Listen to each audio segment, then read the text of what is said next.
Bakit kaya? Bahay ni Pilita Corrales sa BF Homes Parañaque, ibinebenta na.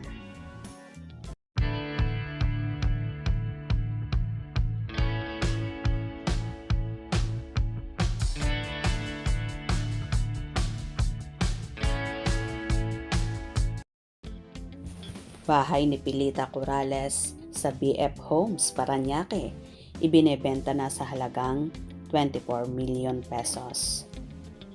Rush for sale. Ibinebenta na ang tahanan ng Asia's Queen of Songs na si Pilita Corrales sa halagang 24 million pesos. Ayon sa mga ulat, matatagpuan ang property sa isang malawak na 446 square meter na lote na may humigit kumulang 350 square meter na floor area. Perpekto para sa isang malaking pamilya na naghahanap ng komportableng tahanan. Ang bahay ay may sapat na espasyo para sa iba't ibang pangangailangan, mula sa pang-araw-araw na pamumuhay hanggang sa pagtitipon ng pamilya at mga kaibigan. Isa itong bihirang pagkakataon na makapagmay-ari ng isang property na minsang tinerha ng isang icon sa industriya ng musika. Kung ikaw ay naghahanap ng maluwag, maliwalas at may kasaysayang tahanan sa Metro Manila, maaari ito ng pagkakataong hindi mo dapat palampasin. Dahil nga sa lumabas na isyong ito ng pagbibenta ng ari-arian ni Miss Pilita Corrales, kaya naman nagkaroon ng kanya-kanyang hanash ang mga netizens. Kapag manalo ako sa loto, bilhin ko yan kasi idol ko si Pilita Corrales.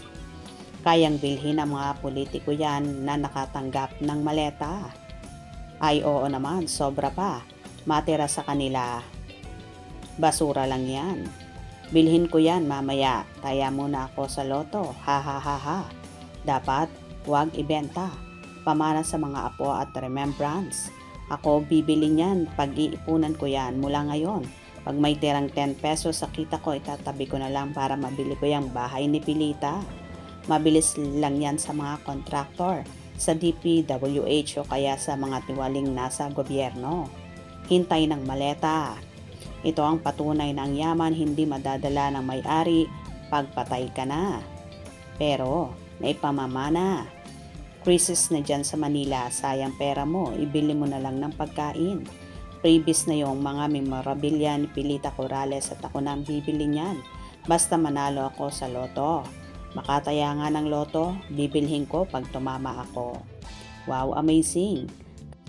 Kaya yan ni BBM at kagaya niya sa Congress. Wow, tama si Nora, mamamatay tayo na walang madadala. Awesome! Well, totoo naman ang sinabi ng ilang komento ng mga fanay na kahit gaano ka pa kayaman at karaming ari-arian, kapag namatay ka na, ay hindi mo rin ito madadala. Kung nagustuhan nyo ang video na ito, comment down below.